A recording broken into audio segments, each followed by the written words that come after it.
This executive order required the law to be posted clearly for the public and for city employees. Through an executive order, we're ensuring that transgender and gender nonconforming New Yorkers can use single-sex public restrooms and other facilities in city government buildings and areas consistent with their gender identity, period. And one of the most important things that this executive order does is it sends a very clear message to all our employees that this is how things should be done. There will be extensive training for city employees because there are people, those who work for the city, are supposed to be in the lead of enforcing our laws, and we want everyone who works for the city to understand these laws and stand up for their fellow New Yorkers. Those are New York values, and those values work, my friends. There's a reason this city is admired all over the world. There's a reason that so many good things happen here, because it's a place for everyone. We have to stand up for those values. It's one of those things that is a relief. It's not nationwide, but it is in New York City, the place that I call home. I am a Manhattanite. And so now, again, it just reaffirms that I can go into the bathroom of my gender expression and be confident that no one can call me out.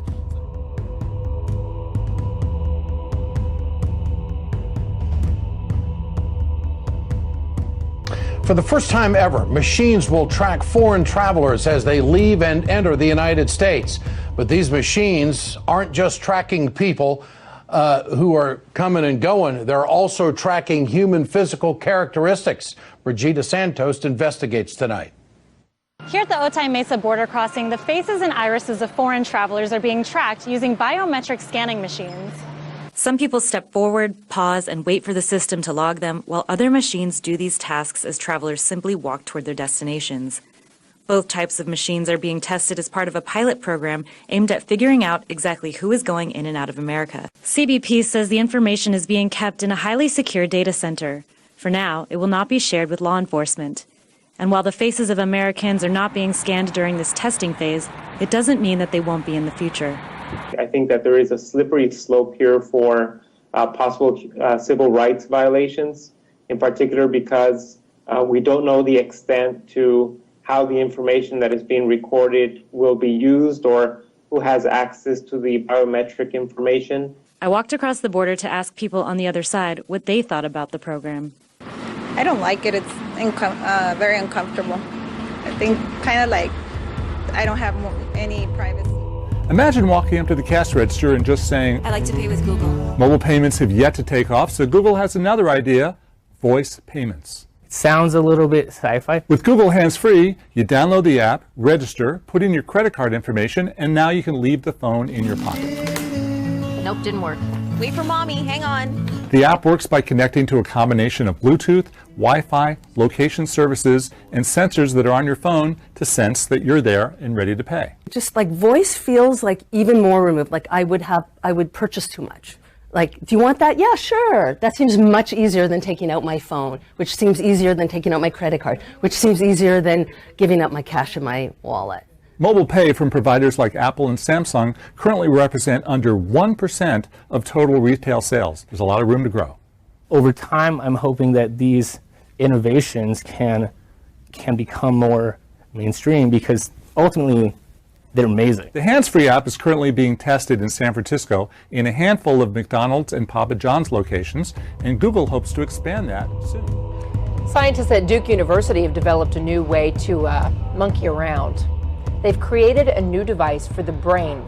And watch this, it allows monkeys to control robotic wheelchairs using just their minds.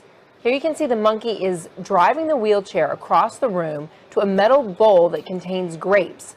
The wireless device is attached to the monkey's skull. It transmits the animal's thoughts to the chair.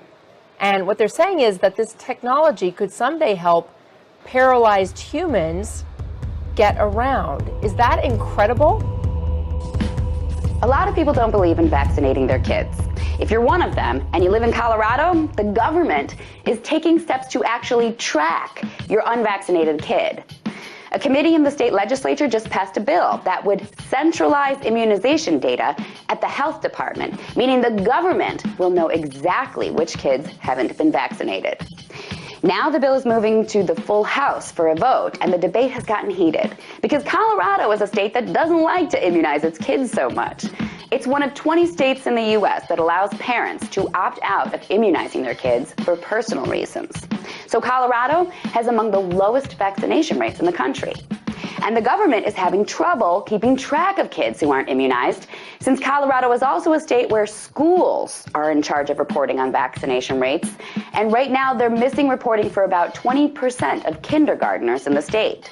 That's why the state legislature is now getting involved.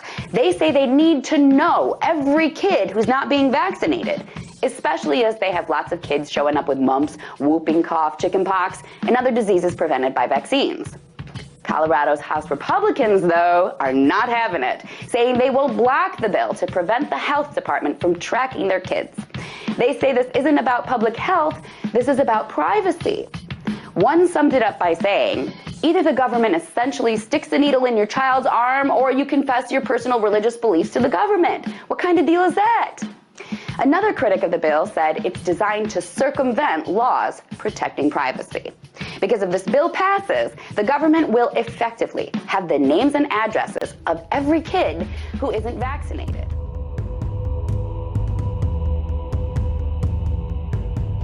We turn now to an alarming health headline tonight. The CDC on the scene, investigating the trail of a mysterious and deadly bacteria. ABC's Alex Perez in Wisconsin. Tonight, a medical mystery. CDC disease detectives hunting for the cause of an outbreak of a rare blood infection. To have an outbreak of this magnitude is very unusual. Dr. Nazia Safdar has been tracking the outbreak of Elizabethingia. States usually report 5 to 10 cases a year, but since November in southern Wisconsin, 44 cases. 18 people have died. If they are related, then we have to look for a common source. I mean, what is it that's common to all these 44 people that they got infected with Elizabethingia?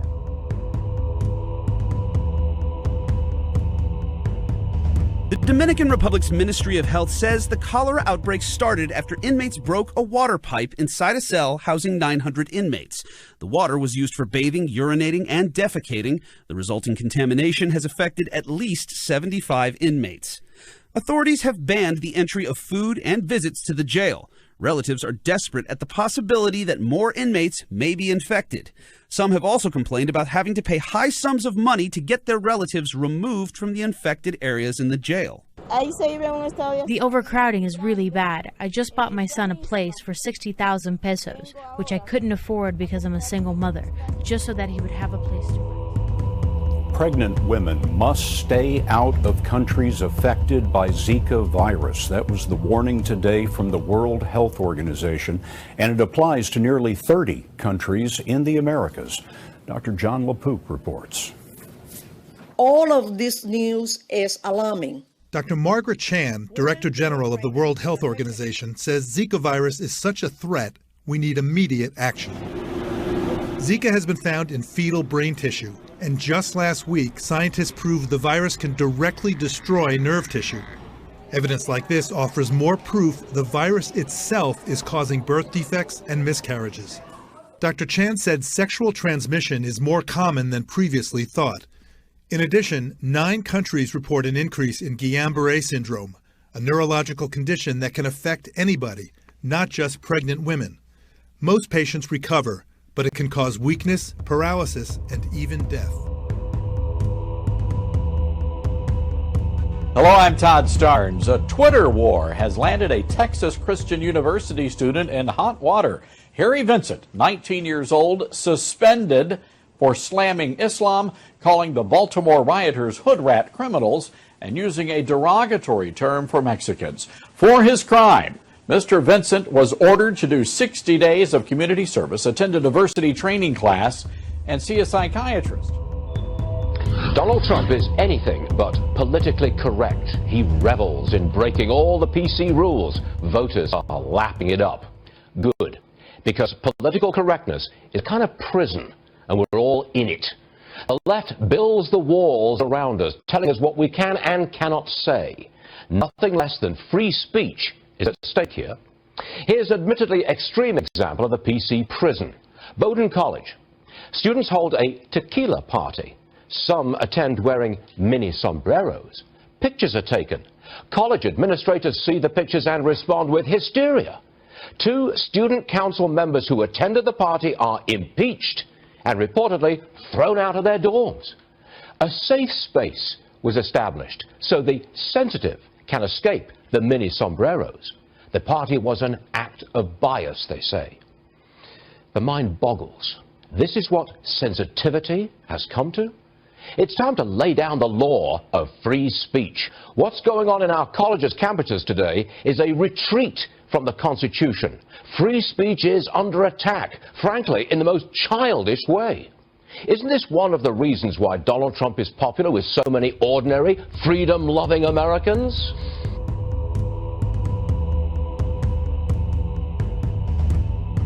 We make a pretty big deal about words here. President Obama takes some grief for not saying the words radical Islamic terror, of course, and now we're nearing an administration decision on the use of another term that carries a host of political implications. Chief Legal Correspondent Shannon Bream tonight on Christians and genocide. ISIS is engaged with persecution and genocide against the Christians. It appears to be one point of agreement across the presidential partisan divide, labeling the atrocities against Christians in the Middle East as genocide. There is a concerted effort by ISIS and other terrorist groups to wipe out that history, to murder to the extent of genocide Christians, Yazidis, other minority groups that are in the region. Back in 2014, even Secretary of State John Kerry said the attacks, quote, bear all the warning signs and hallmarks of genocide. Yet when pushed to make a formal declaration on behalf of the Christian victims of ISIS, Kerry has hedged. Congressman, it does require a lot of fact gathering. I mean, you have to get the facts from the ground, more than just anecdotal. Mr. Secretary, the whole world knows that Christians are being slaughtered in the Middle East. It's clear. The White House essentially argues that the lack of a genocide designation is not stopping the administration from acting. But it certainly has not in any way delayed the administration from taking aggressive action to protect religious minorities that are being targeted by ISIL. What happens when activity is labeled genocide is a tricky affair. It can trigger obligations under the 1948 UN Convention on Genocide, which obligates parties to the agreement to prevent and punish genocide if it happens within their borders. If they will not or cannot, the burden may fall on other parties to the convention, who could push the UN to provide military force, among other things, to stop the brutality. Our government under this administration is what they call leading from behind. The very fact that the European Union acted and called it genocide and we're not calling it genocide, it's embarrassing. I don't know why. I mean, the Congress next week will pass a resolution, bipartisan, calling it genocide. For some reason, the Obama administration does not want to call it. We want genocide for Christian, Yazidis, and other religious minorities, but I don't know why. Tonight, the southern plains are getting pounded by violent weather, including tornadoes, hail, and high water. Manuel Bojorquez is in North Texas. Yes, that's a tornado. Bystanders captured cell phone video of a funnel cloud as it tore through Hood County, Texas. When it was over, damaged homes could be seen for miles. In nearby Stephenville, the roof was sheared off of this apartment building, leaving furniture and belongings exposed. Officer Barrett Wilson helped people evacuate. Started going door to door. The doors that were locked, started kicking them in, checking and seeing where the damage was and who was hurt. He didn't have to go far. He lives in this building too. What did it sound like? A lot of loud wind, everything crashing down around you. I was waiting for my apartment to crash down because I'm right on the corner, and luckily it didn't, and everyone made it out okay. The same system brought blinding rain and winds as high as 70 miles an hour to the Dallas-Fort Worth area, rocking this gas station awning back and forth before it toppled over. California has been in dire need of rain lately, and this weekend they're getting some, too much in parts, leading to flooding and at least 2 deaths. Here's Danielle Nottingham. So much rain fell outside Sacramento, nearly 3 inches in 24 hours. A woman died when her car got trapped on this highway. Another driver died in San Ramon. Heavy rain and strong winds in northern and central California downed trees and snapped power lines. In Southern California, emergency crews pulled several people out of the Los Angeles River. Rough waters in Oregon left 3 surfers stranded, forcing this Coast Guard rescue. Wind gusts there reached more than 50 miles per hour. Snowing in Tahoe. California ski resorts reported as much as 28 inches of new snow since Friday. Forecasters say totals could reach 5 feet in the highest elevations by Monday afternoon. Well, it was soaking rain in Northern California that may have caused a commuter train to derail last night. The priority today is clearing the tracks of the disabled 5-car commuter train. The most challenging part, lifting the car that slid some 50 feet down a steep bank into a fast-flowing river. Last night, it was a scene of sudden chaos and peril. We're having a difficult time figuring out how we're going to access anybody on this train. The call to the local sheriff's department came just after 7 p.m. A commuter train carrying 214 people had run off the tracks. And then at that moment, I realized something was wrong, so I held on to the rails, and right then the train flipped over. The lead car landed in the stream. Water was rising quickly. I just prayed that everyone was going to be okay. It's scary. It's still scary. But, you know, somebody was watching over us tonight. Everybody got out. On Wall Street today, stocks closed lower in part because of the economic slowdown in China. The communist government there is struggling to manage enormous debt, shaky stock markets, and a growing perception that it may not be equal to the task. Seth Doan is in Beijing. At this roadside Beijing job fair, those searching for work told us it's getting tougher. Does China's slowing economy affect you personally in any way? Yes, I can feel the pressure, Yu Sisi told us. The economy is slowing and industries are facing lots of changes. They've spent massive amounts of money building unnecessary things. Peking University finance professor Michael Pettis says China faces a debt crisis after borrowing tens of trillions of dollars for iffy investments in areas like real estate and shipping. Beijing has never gotten its arms around the problem of debt. Until it does, things will continue to get worse.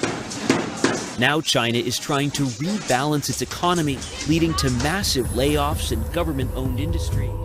This is Douglas McIntyre from 24/7 Wall Street, and today we're going to look at middle-class jobs that are disappearing. So over the next decade, the number of people working in the United States is expected to go up by 7%, which is about 10 million people.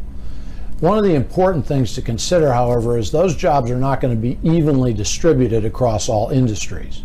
The primary source of this is the Bureau of Labor Statistics, which is the federal branch that follows these kinds of trends. One of the types of jobs on this list is bank tellers and postal employees. It's easy to see how those people can be replaced by things like robots. Another example is people who are in the printing press business. Again, there is some software and robotic replacement here, but there's also a trend in these jobs towards lower skills and lower education, and many employers simply want to pay less for the people who do this work. The takeaway from this study is that technology is replacing jobs, and this is something that's been predicted for some time. If the trend continues, you could literally see millions of jobs in the United States disappear as software and robots replace humans.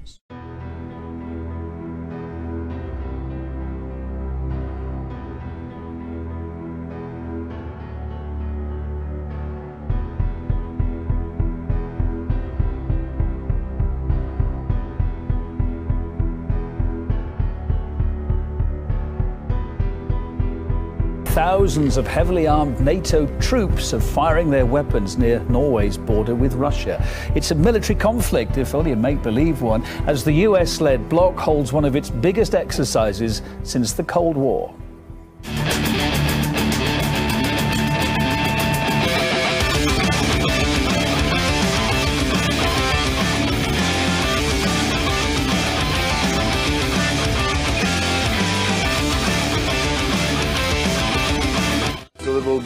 More or less a traditional scenario with an aggressor part and a defending part. I'm honored to be here at the beginning of the submarine's journey and to be a part of a time-honored naval tradition. It seems amazing that it was only a year and a half ago that we were here laying the keel, It is a testament to the work of Newport News and Electric Boat that we are back here so soon to christen the newest member of the fleet. I christen the United States ship Washington. May God bless this submarine and all those who sail in her.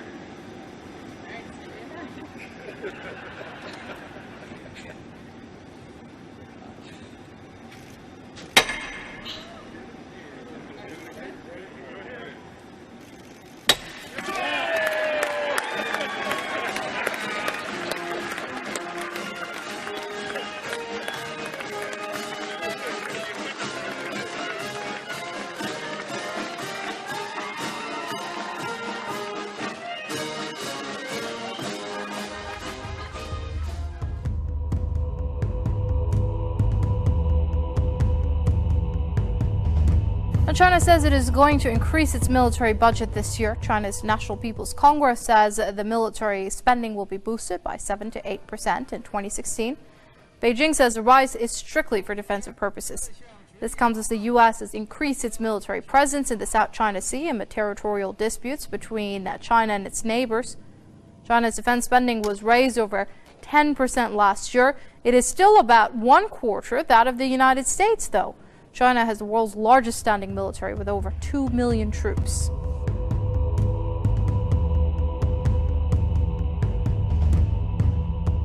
The United States and South Korea will launch their biggest ever joint military exercises tomorrow. A South Korean military official says the drills are intended to act as a warning to the DPRK. The Key Resolve and Fold Eagle military exercises will last until April 30th. The drill will involve more than 300,000 South Korean and 15,000 U.S. troops. The allies say they will strengthen their monitoring of the DPRK for any signs of preemptive attack during the exercise period. Pyongyang has in turn denounced those military exercises, saying that if a war breaks out on the Korean Peninsula, the U.S. will be held accountable, regardless of who mounted a preemptive attack. North Korea sounding off yet again this morning with a new threat toward the U.S. and South Korea. The North warned of an indiscriminate, preemptive nuclear strike of justice. Its words. The threat was delivered in a reaction to the start of huge U.S.-South Korean military drills, which the North says are invasion rehearsals. A state television news report that the DPRK has cutting-edge weapons that can reach the U.S. mainland. It said that if a war breaks out on the Korean Peninsula, the U.S. will be held accountable. On Friday, state media in the DPRK reported that the top leader, Kim Jong-un, had ordered the military to be on ready to carry out a preemptive attack, including the use of nuclear weapons in the face of growing threats from the country's enemies. The comments followed the unanimous vote at the UN Security Council to impose new sanctions on the DPRK.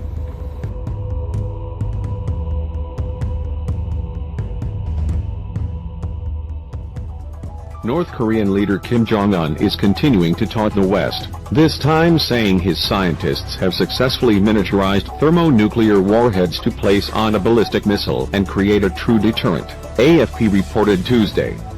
While Pyongyang has talked of success in mastering miniaturization before, this is the first time Kim has so explicitly claimed a breakthrough that experts see as a game-changing step for the North's nuclear capabilities, noted the news agency.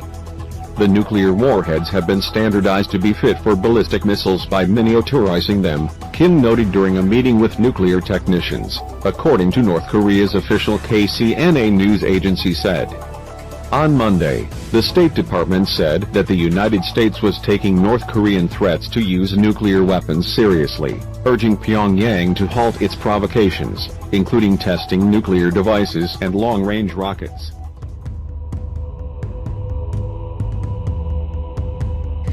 Media reports say the U.S. is building 2 military bases in northern Syria.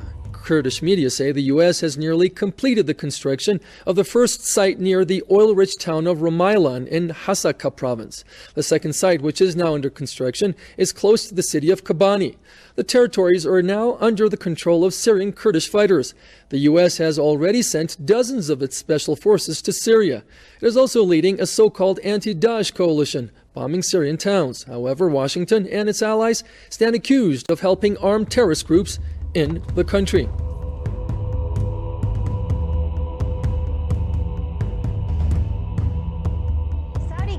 expressed concerns over a ceasefire agreement reached just a few weeks ago over Syria. And now Saudi is doubling down on its demand Syrian President Bashar al-Assad resign before any peace process can begin. On Saturday, Saudi Foreign Minister Abdel al-Jubeir declared Assad has to leave at the beginning of the process and shift power to a transitional body if a resolution is to be taken seriously. The fragile peace agreement brokered between the U.S. and Russia just last month left the question of Assad's fate open. And since U.S. ally Saudi has repeatedly accused Moscow and the Syrian regime of violations, using the accusations, which have been denied, as fodder to fuel calls for a potential ground invasion of Syria by Saudi Arabia and Turkey on behalf of fighters opposed to the Assad regime. Al-Jubeir said last week if the coalition decided to send ground troops into Syria, Saudi Arabia is ready to contribute. The Saudis call this option Plan B, a backup option to the ceasefire agreement.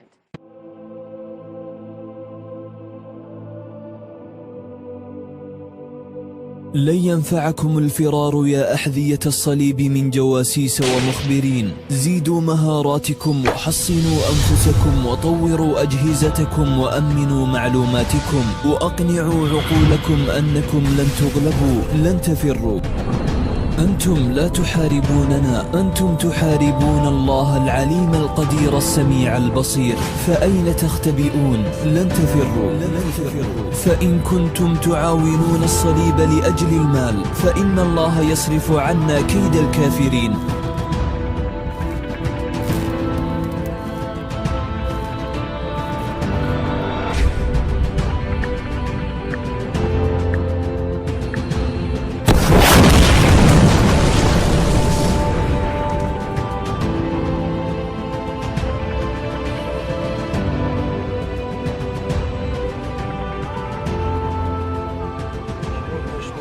Даже своего места нету, где мы можем практиковать это шариат.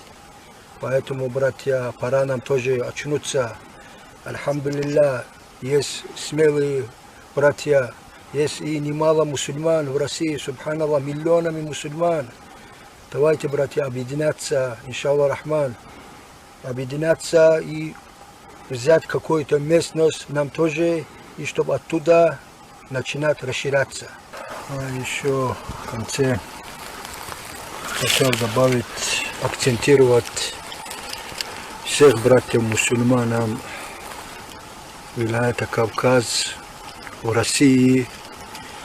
Альхамдулиллах, вот Аллах по милости своей нам тоже дал железо.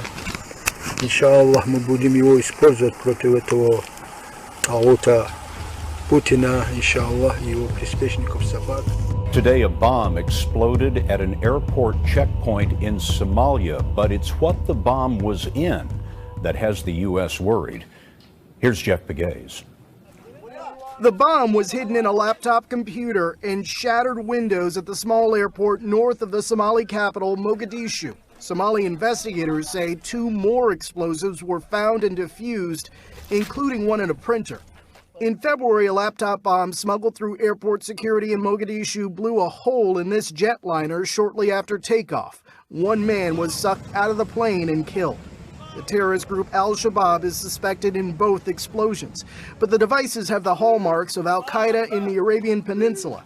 In 2010, AQAP tried and failed to use bombs embedded in printer cartridges to blow up cargo planes. Counterterrorism analyst Mohammed Fraser Rahim. Terrorist organizations work together for mutual purposes. If they have one limited capability on one end, they work with together on another end so that they can build their forces together. U.S. intelligence officials point to October's downing of a Russian airliner in Egypt as proof of a renewed effort by terror groups, including ISIS, to target airplanes. Since the summer of 2014, passengers flying to the United States have faced enhanced screening of their electronic devices. But in the U.S., a government study last year found mock explosives routinely made it through security checkpoints.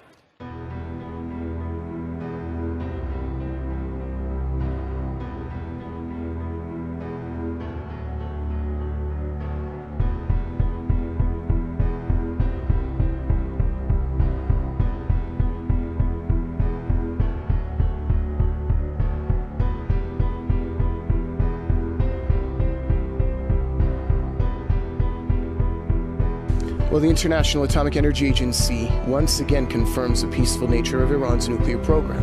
IAEA Director General Yukiya Amano said the agency has found no indication of any diversion of Iran's declared nuclear material from peaceful activities.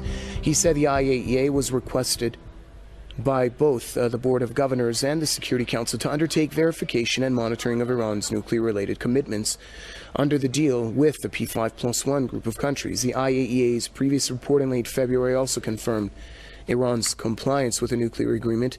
The implementation of the agreement, known as the JCPOA, began in mid-January.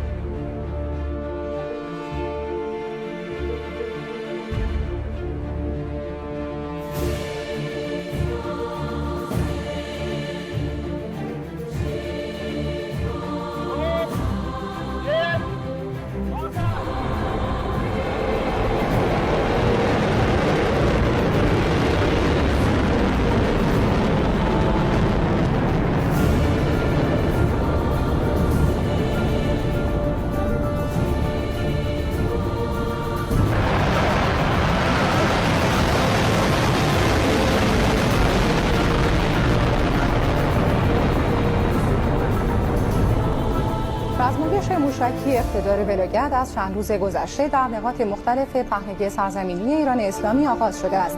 مرحله نهایی این رزمایش بامداد دیروز سه‌شنبه باشه. More problems tonight for President Obama's relations with a potential enemy, Iran, and a country that's supposed to be a close ally, Israel. Correspondent Rich Edson is at the White House with mixed messages from the Middle East.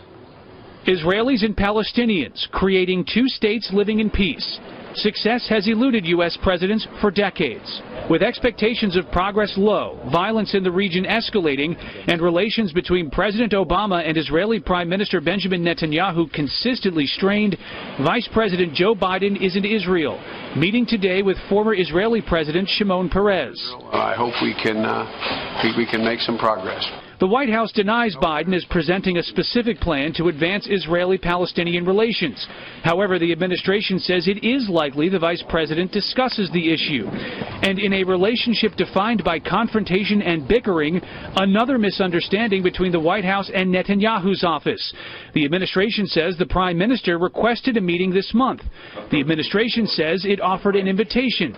And then U.S. officials say they learned through a press report Netanyahu decided against the visit. There's no reason to consider this a snub.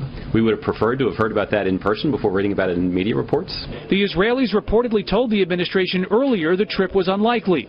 Already strained last year, the administration's relationship with the Israeli government fell to its most contentious when the U.S. and other nations reached an agreement with Iran on its nuclear program.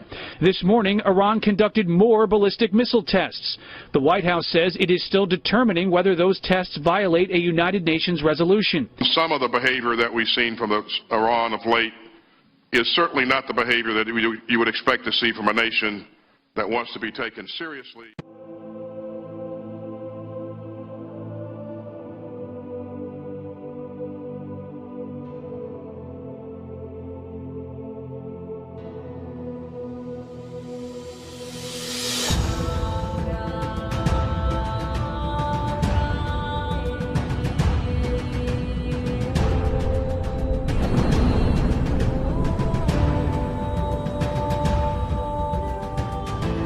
About 10 months left in office, President Barack Obama is considering unprecedented moves to implement a two-state solution, according to a Wall Street Journal report.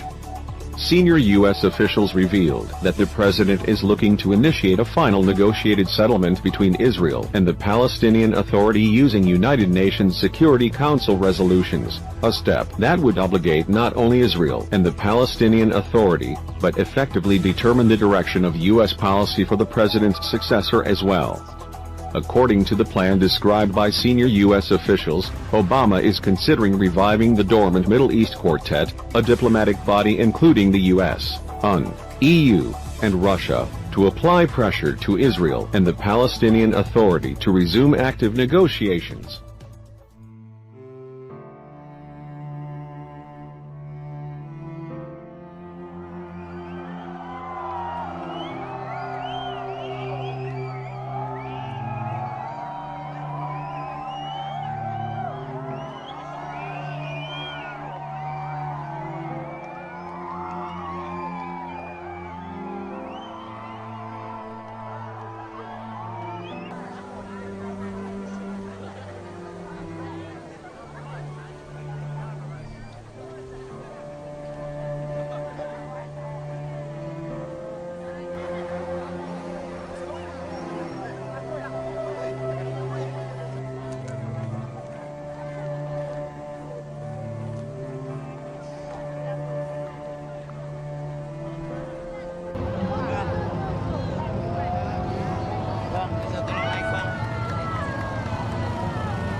ฮะโอ้